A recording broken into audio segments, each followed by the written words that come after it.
Welcome back to the channel, ladies and gentlemen. Today I'm going to be doing the Crystal Pyramid, the mystery. Allegedly in 1968, a man by the name of Dr. Ray Brown, a naturopathic practitioner from Mesa, Arizona, was scuba diving with friends near the Bahamas, in an area 20 miles from the edge of a submarine drop-off called the Tongue of the Ocean.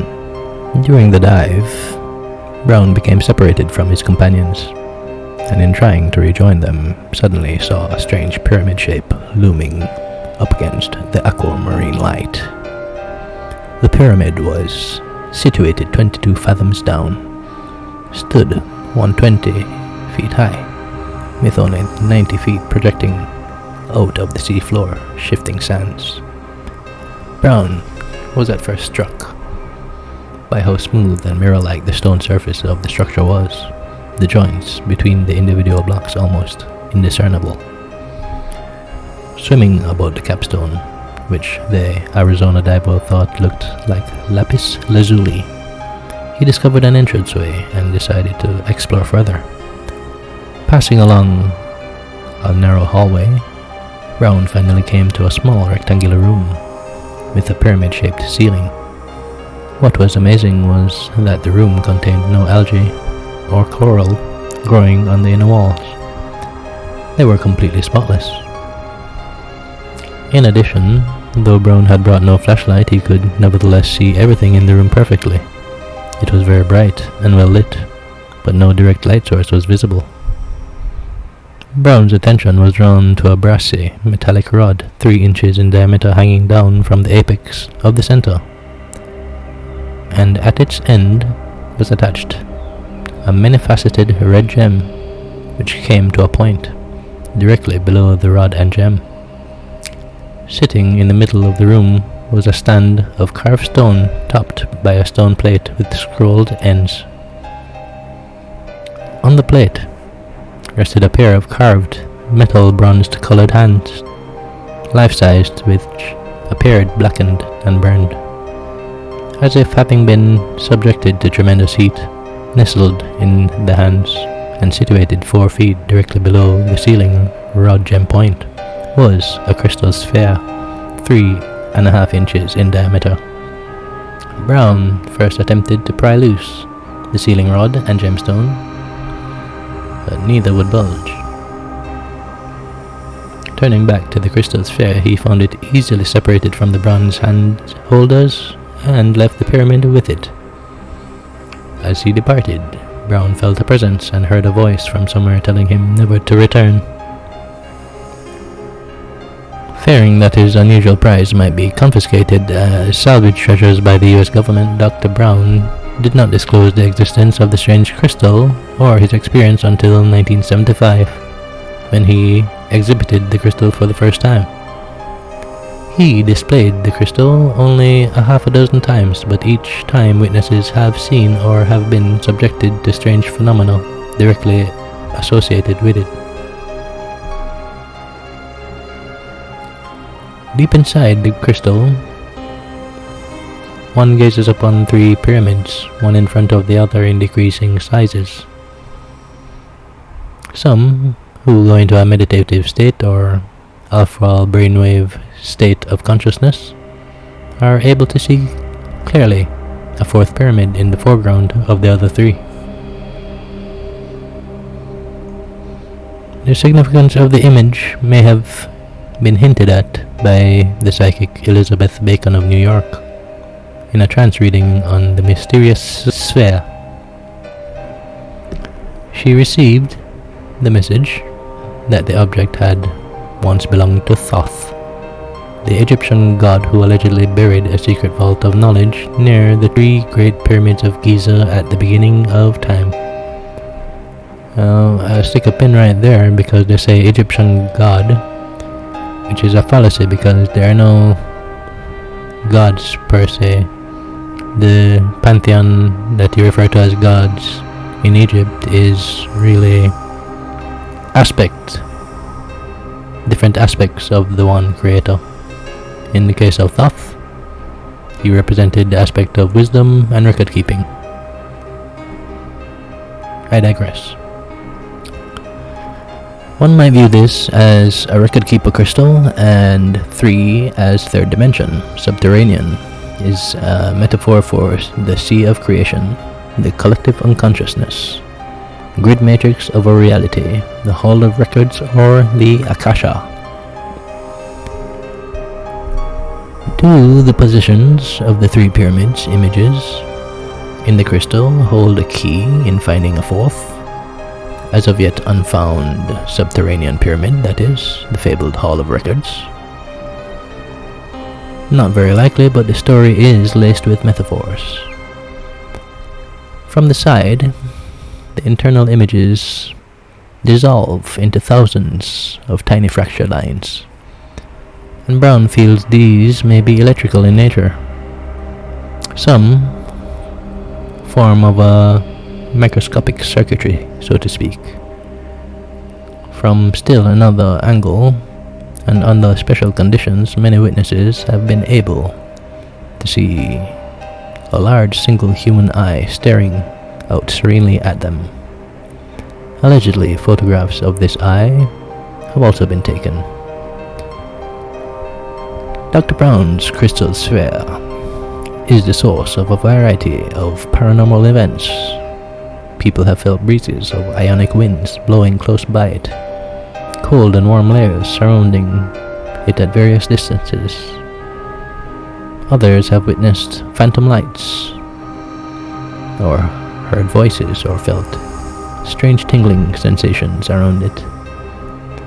A compass needle placed next to the sphere will spin counterclockwise, then begin turning in the opposite direction when moved only 2 inches away. Metals are temporarily magnetized in close contact with it. There are even recorded instances where one person has been temporarily healed of an ailment by touching the crystal sphere, but then the next person to come into its range took on the symptoms of the ailment of the other person, as if it could draw out and then activate the human disorder.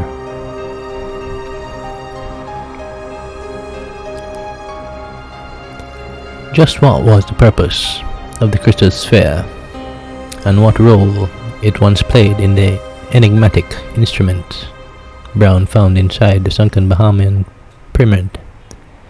It remains a mystery, though of course there are some interesting possibilities. One idea proposed is that the sunken pyramid once attracted, accumulated, and generated cosmic forces. The suspended rod may have conducted forces accumulated in the capstone.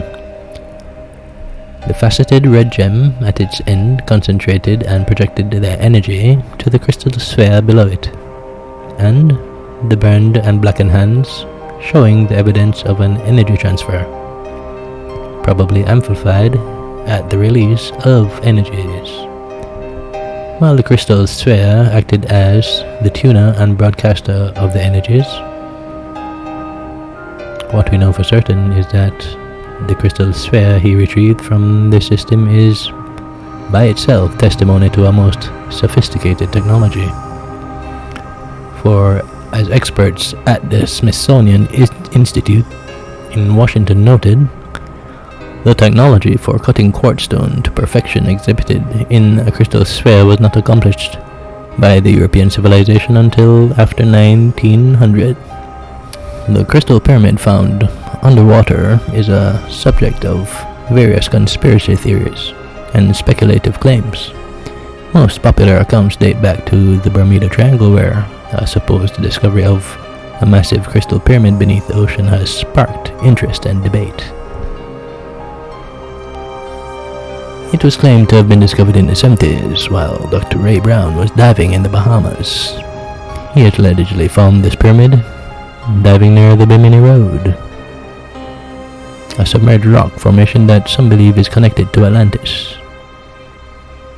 The pyramid is described as being made of crystal or glass. Some claim it is perfectly smooth and features a capstone that might be responsible for generating energy or other mysterious phenomena.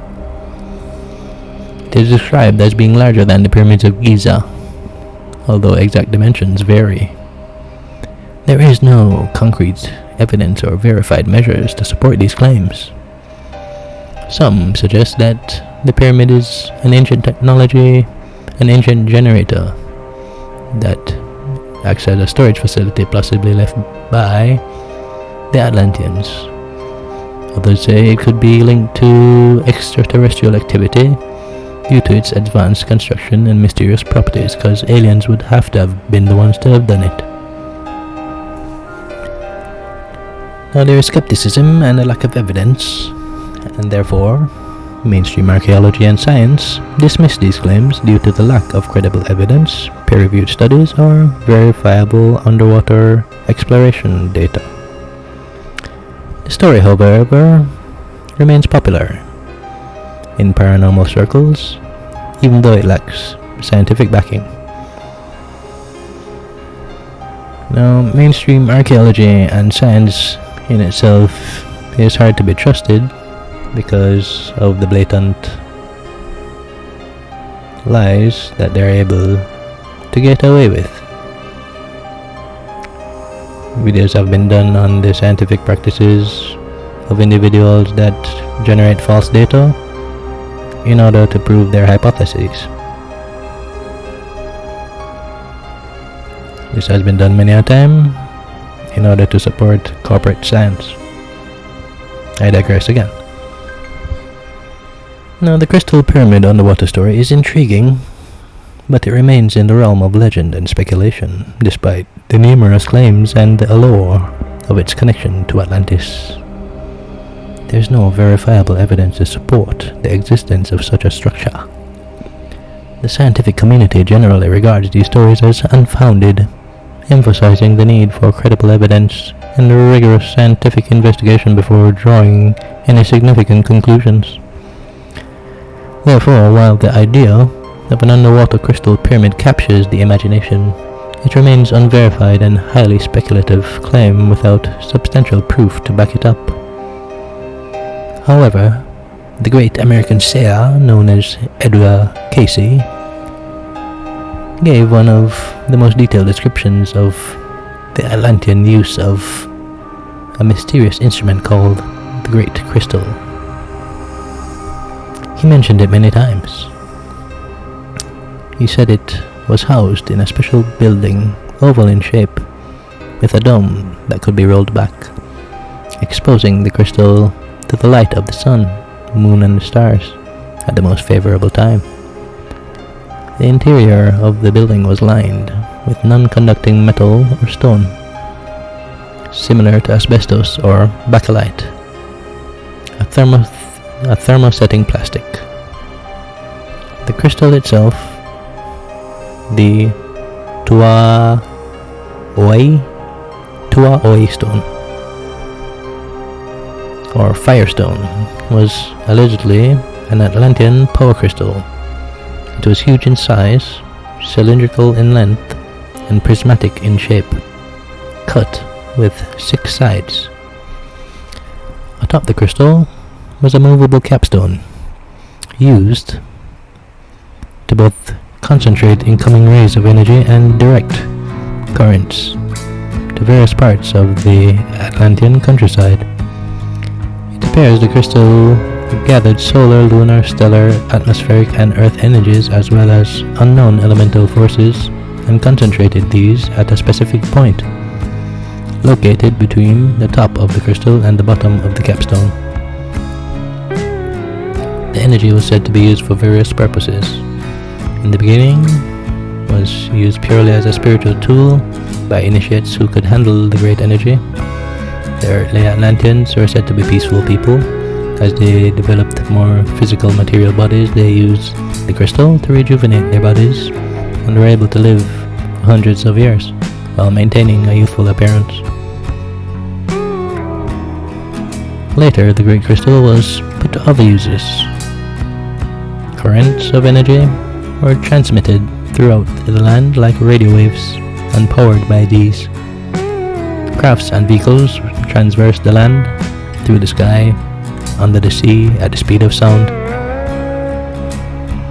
By utilization of other currents originating from the Great Crystal, the Atlanteans were also able to transmit over great distances the human voice and pictures like modern television. In the same manner, even heat and light could be directed to specific buildings or open air arenas, giving illumination and warmth by seemingly invisible means. Bordering on the lines of Nikola Tesla, in this timeline, the Bermuda Triangle on the ocean bottom where the ruins of Atlantis now exist, the energy buildup in the sunken and damaged fire crystals can periodically trigger materialization of anything. So, to conclude, the mystery of the crystal pyramids. Is it real? Is it speculative? Nothing is truly real, nothing is truly true until you decide what that truth is. This is Jason Awakes. See you on the next mystery.